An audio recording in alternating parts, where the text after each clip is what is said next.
So hello everyone, welcome to special study. दोस्तों, आज की इस वीडियो में इलेक्शन कमीशन से जितने भी इम्पोर्टेंट क्वेश्चन बन सकते हैं और अभी तक जितने भी एग्ज़ाम में पूछे जा चुके हैं उन सभी को इस वीडियो में देखने वाले हैं।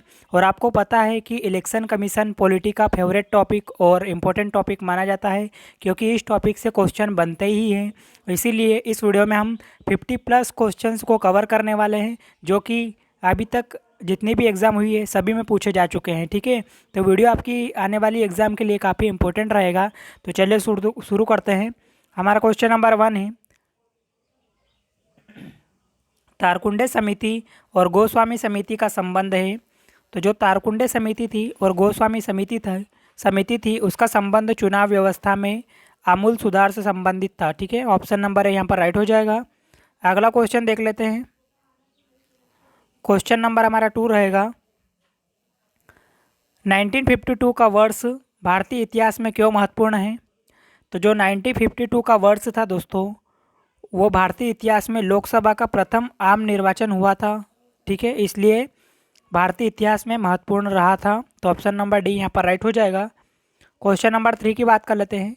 भारत की निर्वाचन पद्धति में निम्न में से किस देश के निर्वाचन पद्धति के अनुरूप है। तो किसके अनुरूप है भारत की निर्वाचन की पद्धति। तो याद रखिएगा, ब्रिटेन की पद्धति के अनुरूप है। ठीक है, ऑप्शन नंबर सी यहाँ पर राइट हो जाएगा और ये पूछा गया क्वेश्चन है। अगला क्वेश्चन है क्वेश्चन नंबर 4, प्रत्यक्ष निर्वाचन किसे कहते हैं। तो जो प्रत्यक्ष निर्वाचन है दोस्तों, ये कहते हैं जनता द्वारा प्रतिनिधि का चुनना। ठीक है, ऑप्शन नंबर सी यहाँ पर राइट हो जाएगा। अगला क्वेश्चन है, रिटर्निंग अधिकारी कौन होता है। तो जो रिटर्निंग अधिकारी होता है दोस्तों, वो अधिकारी जो किसी निर्वाचन क्षेत्र में चुनाव के लिए उत्तरदायी होता है और परिणाम की घोषणा करता है, उसको क्या बोलते हैं, रिटर्निंग अधिकारी। तो ऑप्शन नंबर डी यहाँ पर राइट हो जाएगा। अगला क्वेश्चन देखते हैं, क्वेश्चन नंबर 6, भारतीय संविधान के किस आर्टिकल में निर्वाचन आयोग के लिए प्रावधान है। काफ़ी इंपॉर्टेंट क्वेश्चन रहेगा आपकी एग्जाम के लिए, बार बार पूछा जाता है। तो याद रखिएगा, इसका आर्टिकल है 324। ठीक है, आर्टिकल 324 में निर्वाचन आयोग का प्रावधान किया गया है।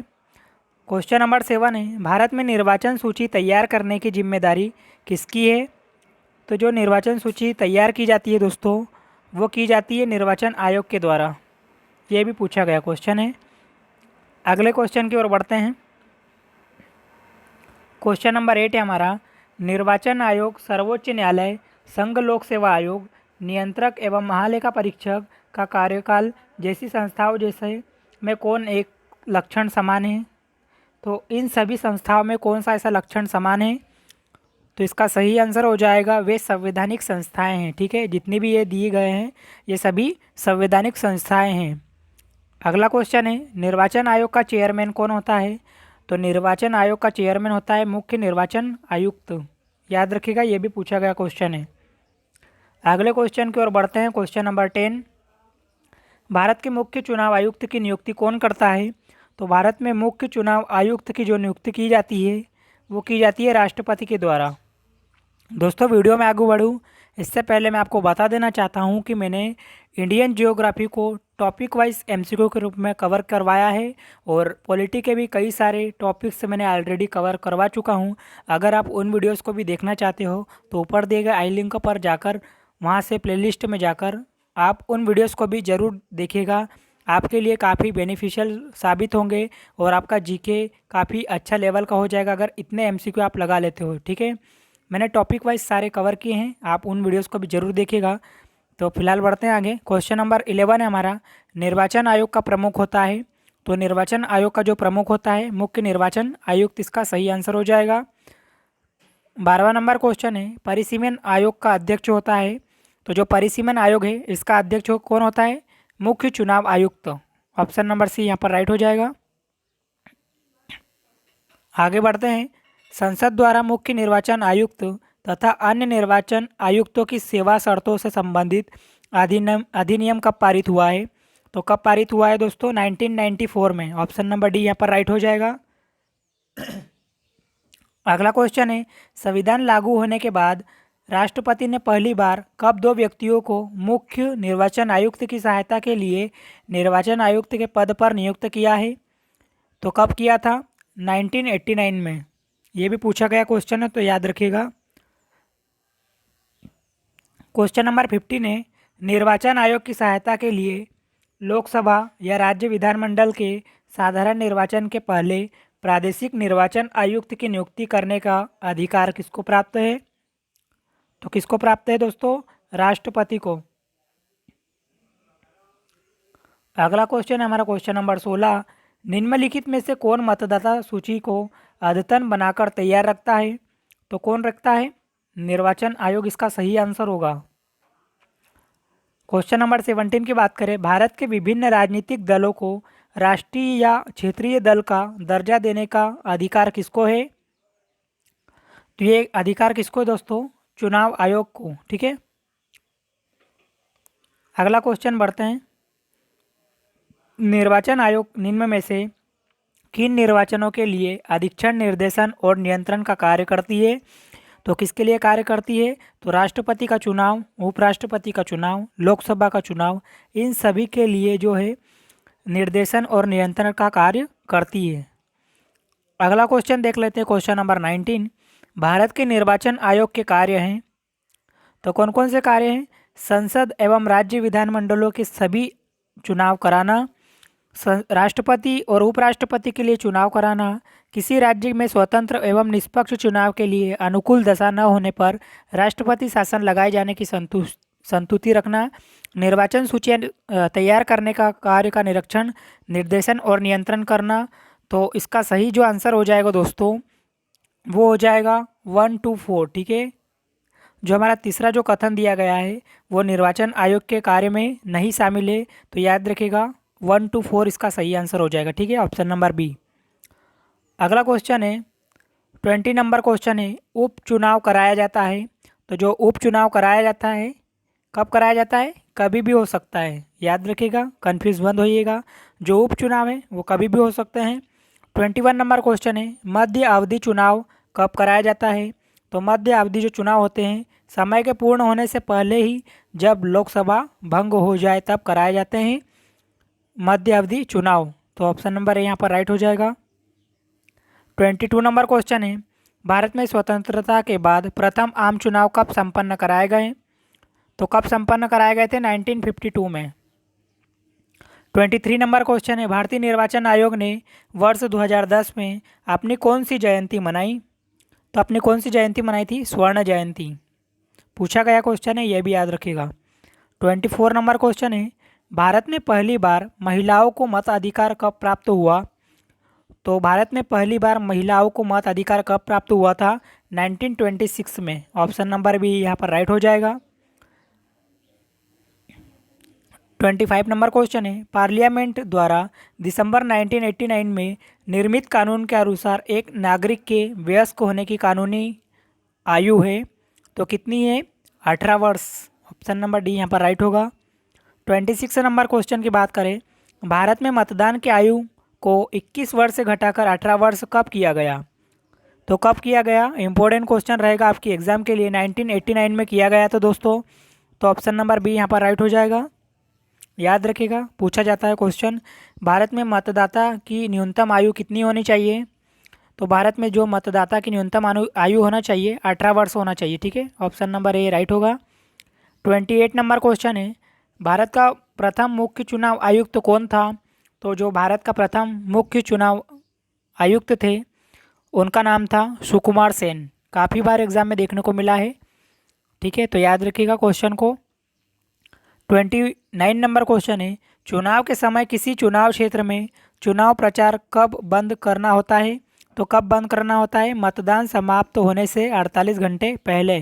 तो ऑप्शन नंबर डी यहाँ पर राइट हो जाएगा। दोस्तों, अगर आपको वीडियो अच्छा लग रहा हो तो प्लीज़ लाइक करके मोटिवेट जरूर कीजिएगा। चैनल पर नए हो तो सब्सक्राइब करके बेल आइकन को जरूर प्रेस कीजिएगा, ताकि जब भी हम वीडियो डालें आपको सबसे पहले नोटिफिकेशन मिले। ठीक है, और आपसे कोई भी वीडियो मिस ना हो। हमारा अगला क्वेश्चन है 30 नंबर क्वेश्चन है, एक व्यक्ति 2 से अधिक निर्वाचन क्षेत्रों में एक व्यक्ति दो से अधिक निर्वाचन क्षेत्रों से चुनाव नहीं लड़ सकता है। ठीक है, ऑप्शन नंबर बी जो दिया गया है ये यहाँ पर राइट हो जाएगा। एक व्यक्ति जो है दो से अधिक निर्वाचन क्षेत्रों से चुनाव नहीं लड़ सकता है। 31 नंबर क्वेश्चन है, किसी निर्वाचन के दौरान किसी राजनीतिक दल के उम्मीदवार की मृत्यु हो जाने की स्थिति में कितने दिनों के अंदर दूसरा प्रत्याशी खड़ा करना पड़ता है? तो कितने दिनों के अंदर? 7 दिनों के अंदर। ठीक है, इंपॉर्टेंट क्वेश्चन है ये भी। 32 नंबर क्वेश्चन है, यहाँ पर दो कथन दिए हैं, आपको बताना है कौन सा कथन सही है और कौन सी व्याख्या सही है। तो कथन ये बोल रहा है, मुख्य चुनाव आयुक्त को संवैधानिक प्रस्तावों के बिना नहीं हटाया जा सकता है, और इसका कारण बताया गया है कि मुख्य चुनाव आयुक्त एक संवैधानिक व्यक्ति है। तो जो कथन दिए हैं, कारण दिए हैं, ए आर दोनों सही है, मतलब जो कथन दिया है और उसका जो कारण दिया है ये दोनों यहाँ पर सही हो जाएंगे, और आर ए की सही व्याख्या करता है। ठीक है, तो ऑप्शन नंबर ए यहाँ पर राइट हो जाएगा। ठीक है, जो कारण दिया है वो ए की सही व्याख्या करता है, तो ऑप्शन नंबर ए यहाँ पर राइट हो जाएगा। अगला क्वेश्चन है 33 नंबर क्वेश्चन, मुख्य निर्वाचन आयुक्त को प्रतिमाह कितना वेतन मिलता है? तो प्रतिमाह जो मिलता है 90,000। ठीक है, 90,000। 34 नंबर क्वेश्चन है, अन्य निर्वाचन आयुक्त को प्रतिमाह कितना वेतन मिलता है? तो कितना मिलता है? 80,000 ऑप्शन के अकॉर्डिंग। वर्तमान समय में तो काफ़ी ज़्यादा सैलरी मिलती है, बाकी ये ऑप्शन के अकॉर्डिंग राइट हो जाएगा। ठीक है, 35 नंबर क्वेश्चन है, मुख्य निर्वाचन आयुक्त की पदावधि होती है तो कितने वर्ष की एज तक रह सकते हैं और कार्यकाल क्या रहना चाहिए, ये पूछा है आपसे। तो 6 वर्ष या 65 वर्ष की आयु जो भी पहले पूर्ण हो। तो याद रखिएगा, ये बार बार पूछा जाता है क्वेश्चन। ठीक है, मुख्य निर्वाचन आयुक्त की पदावधि 6 वर्ष या 65 वर्ष की आयु तक होनी चाहिए। 36 नंबर क्वेश्चन है, अन्य निर्वाचन आयुक्त की पदावधि होती है तो कितनी होती है? 6 वर्ष या 62 वर्ष की आयु जो भी पहले पूर्ण हो। तो याद रखिएगा, दोनों में कन्फ्यूज मत होइएगा। 37 नंबर क्वेश्चन की बात कर लेते हैं, अन्य निर्वाचन आयुक्त अपना त्यागपत्र देते हैं तो किसको देते हैं दोस्तों? तो ये देते हैं राष्ट्रपति को। इम्पोर्टेंट रहेगा आपके एग्जाम के लिए। अगला क्वेश्चन है, चुनाव आयोग के निम्नलिखित कार्यों पर विचार कीजिए। तो क्या बोल रहा है? स्वतंत्र तथा निष्पक्ष चुनाव का अधीक्षण, निर्देशन एवं संचालन करना, सांसद, राज्यों की विधायकों, राष्ट्रपति, उपराष्ट्रपति के चुनाव की निर्वाचक नामावली तैयार करना, चुनाव लड़ने वाले व्यक्तियों तथा राजनीतिक दलों को चुनाव चिन्ह देना तथा राजनीतिक दलों को मान्यता देना। अगला बोल रहा है, चुनाव विवादों में अंतिम निर्णय की उद्घोषणा करना। तो जो चुनाव आयोग के जो कार्य हैं उसमें कौन शामिल नहीं है दोस्तों? तो जो चौथा दिया है, चुनाव विवादों में अंतिम निर्णय की उद्घोषणा, तो ये यहाँ पर गलत हो जाएगा। केवल 1, 2, 3 कथन जो दिए हैं वो चुनाव आयोग के कार्य हो जाएंगे। ठीक है, अगला क्वेश्चन है 39 नंबर क्वेश्चन, भारत के संदर्भ में निम्नलिखित कथनों पर विचार करना है आपको। तो क्या बोल रहा है? भारत के संदर्भ में जो कथन दूसरा दिया है दोस्तों, मुख्य चुनाव आयुक्त वही वेतन का हकदार है जितना उच्चतम न्यायालय के न्यायाधीश को दिया जाता है। तो अब जो कथन 2 दिया है ये यहाँ पर सही हो जाएगा। ठीक है, भारत के संदर्भ में। अगला क्वेश्चन की बात कर लेते हैं। 40 नंबर क्वेश्चन है, दिनेश गोस्वामी समिति ने सिफारिश की थी तो किसकी सिफारिश की थी दोस्तों? लोकसभा के चुनाव के सरकारी निधियन की। तो याद रखिएगा, इंपॉर्टेंट क्वेश्चन रहेगा आपके एग्जाम के लिए। अगला क्वेश्चन है 41 नंबर क्वेश्चन, दिनेश गोस्वामी समिति का संबंध था तो किससे था? निर्वाचन सुधारों से। ऑप्शन नंबर बी यहाँ पर राइट हो जाएगा। 42 नंबर क्वेश्चन है, मुख्य निर्वाचन आयुक्त के संबंध में क्या सही है?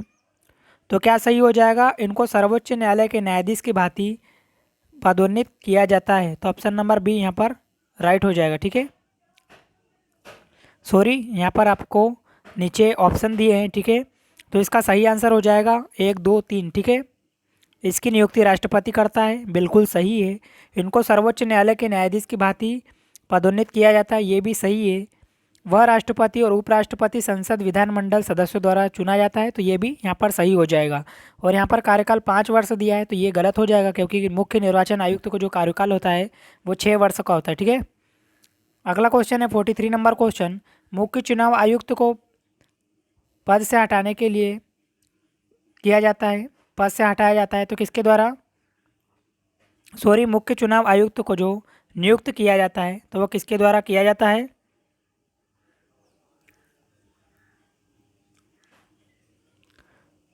क्वेश्चन में बोला गया है मुख्य चुनाव आयुक्त को पद से हटाया जा सकता है तो संसद के दोनों सदनों के सदस्यों से 2/3 बहुमत से प्रमाणित कदाचार के आधार पर, ठीक है। हटाने की बात बोल रहा है तो ऑप्शन नंबर डी यहाँ पर राइट हो जाएगा।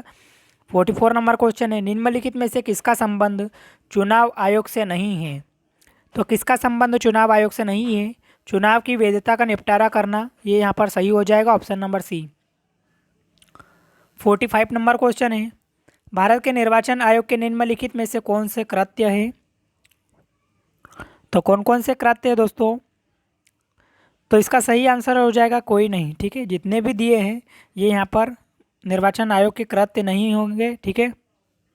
46 नंबर क्वेश्चन है, भारत के विभिन्न निर्वाचनों के लिए निम्नलिखित में से कौन कौन सी निर्वाचन प्रणालियाँ स्वीकृत की गई है। तो कौन कौन सी प्रणालियाँ स्वीकृत की गई है, तो वह वयस्क मताधिकार के आधार पर प्रत्यक्ष निर्वाचन प्रणाली, ये सही हो जाएगा। एकल संक्रमणी मत के द्वारा अनुपातिक प्रतिनिधित्व की प्रणाली, ये भी सही हो जाएगा। अनुपातिक प्रतिनिधित्व की सूची प्रणाली, ये भी सही हो जाएगा, ठीक है। तो ऑप्शन नंबर हमारा सी जो दिया है 1 2 3 यहाँ पर राइट होंगे। 47 नंबर क्वेश्चन है, निम्नलिखित में से कौन सा आयोग भारत के संविधान के एक आर्टिकल के अंतर्गत सुस्पष्ट उपबंध के पालन में गठित हुआ है। तो कौन सा आयोग है, निर्वाचन आयोग, इसका सही आंसर हो जाएगा ऑप्शन नंबर सी। अगला क्वेश्चन देख लेते हैं 48 नंबर क्वेश्चन, नीचे आपको 2 कथन दिए हैं और कारण दिया है तो आपको बताना है कौन से कथन सही है।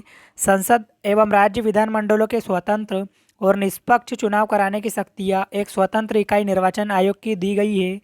अगला कथन बोला है निर्वाचन आयुक्त को पद से हटाने का अधिकार कार्यपालिका के पास है। तो दोनों कथनों में से कौन सा कथन सही है, तो ए सही है किंतु आर गलत है, ठीक है। जो कथन ए दिया ये सही है और आर यहाँ पर गलत हो जाएगा, तो ऑप्शन नंबर सी यहाँ पर राइट हो जाएगा। अगला क्वेश्चन है 49 नंबर क्वेश्चन, निम्नलिखित में से कौन सा काम निर्वाचन आयोग का नहीं है। तो कौन सा काम निर्वाचन आयोग का नहीं है, चुनाव के लिए उम्मीदवारों का चयन करना, ये जो काम दिया गया है ये निर्वाचन आयोग का नहीं है, तो याद रखिएगा, पूछा गया क्वेश्चन है। 50 नंबर क्वेश्चन है, मुख्य निर्वाचन आयुक्त की नियुक्ति तथा उसको पद से हटाने का अधिकार निम्नलिखित में से किसको है। तो किसको है, राष्ट्रपति को, ऑप्शन नंबर सी यहाँ पर राइट हो जाएगा। 51 नंबर क्वेश्चन है, निर्वाचन आयोग की सेवा शर्त एवं कार्यकाल निश्चित करता है। तो कौन करता है दोस्तों, संविधान इसका सही आंसर हो जाएगा। जो निर्वाचन आयोग है इनकी सेवा शर्त और कार्यकाल का जो निश्चय करता है संविधान। 52 नंबर क्वेश्चन है, लोकसभा अथवा विधानसभा के किसी चुनाव प्रत्याशी की जमानत राशि पर कब जब्त कर ली जाती है। तो चुनाव प्रत्याशी की जमानत राशि कब जब्त कर ली जाती है, तो याद रखिएगा जब वह कुल मतदान के 1/6 मत भी प्राप्त नहीं करता। तो ऑप्शन नंबर डी जो दिया है ये यहाँ पर राइट हो जाएगा। 53 नंबर क्वेश्चन है, भारत का मुख्य निर्वाचन आयुक्त अपना पद धारण करता है। तो कब धारण करता है दोस्तों, 6 वर्ष या 65 वर्ष, इनमें से जो भी पहले हो उस समय निर्वाचन आयुक्त अपना पद धारण करता है। तो ऑप्शन नंबर बी राइट होगा। 54 नंबर क्वेश्चन है, ईवीएम का प्रयोग भारतीय चुनावों में कब से प्रारंभ हुआ, मतलब इलेक्ट्रॉनिक वोटिंग मशीन का प्रारंभ कब से शुरू हुआ था। तो आपको बताना है 1998, याद रखिएगा, काफ़ी बार एग्जाम में पूछा गया है और सबसे पहले ये यूज़ हुआ था केरल में, ठीक है। 55 नंबर क्वेश्चन है, परिसीमन आयोग के संदर्भ में निम्नलिखित कथनों पर विचार करना है। तो जो 1 और 2 कथन दिए गए हैं, परिसीमन आयोग के आदेशों को किसी न्यायालय में चुनौती नहीं दी जा सकती है, ये सही हो जाएगा। परिसीमन आयोग के आदेश जब लोकसभा अध्यक्ष राज्य विधानसभा के सम्मुख रखे जाते हैं तब उन आदेशों में कोई संशोधन नहीं किया जा सकता, तो ये भी यहाँ पर सही हो जाएगा। ऑप्शन नंबर सी जो 2 दिए गए हैं 1 और 2, तो वो दोनों सही हो जाएंगे। तो उम्मीद है कि दोस्तों आपको वीडियो पसंद आया होगा, ठीक है ना। अगर आपको वीडियो अच्छा लगा हो तो प्लीज़ लाइक कीजिएगा अगर चैनल पर नए हो तो सब्सक्राइब करके बेल आइकन को ज़रूर प्रेस कीजिएगा। और आप चाहते हैं कि और भी ऐसे रेगुलर वीडियोस मिलती रहे और भी ऐसे टॉपिक वाइज एमसीक्यू के वीडियोस मिलती रहे तो प्लीज़ चैनल को सब्सक्राइब करना ना भूलें, ठीक है। और हमें सपोर्ट ज़रूर कीजिएगा और वीडियो को अपने दोस्तों फ्रेंड सर्कल के साथ व्हाट्सएप ग्रुप फेसबुक ग्रुप में ज़रूर शेयर कीजिएगा, ठीक है। तो नेक्स्ट टॉपिक में मिलते हैं दोस्तों ऐसे ही इंपॉर्टेंट क्वेश्चन के साथ। जब तक के लिए जय हिंद, ऑल द बेस्ट। और आपने हमारे पुराने वीडियोस नहीं देखे हैं तो आपसे रिक्वेस्ट है कि अगर आपके जीके स्ट्रॉन्ग करना है, जीके की क्वेश्चन की प्रैक्टिस करना है तो आपको हमारे पुराने वीडियोस ज़रूर देखना चाहिए। प्लेलिस्ट में जाकर उन वीडियोस को ज़रूर देखिएगा। मिलते हैं नेक्स्ट वीडियो में, ऑल द बेस्ट।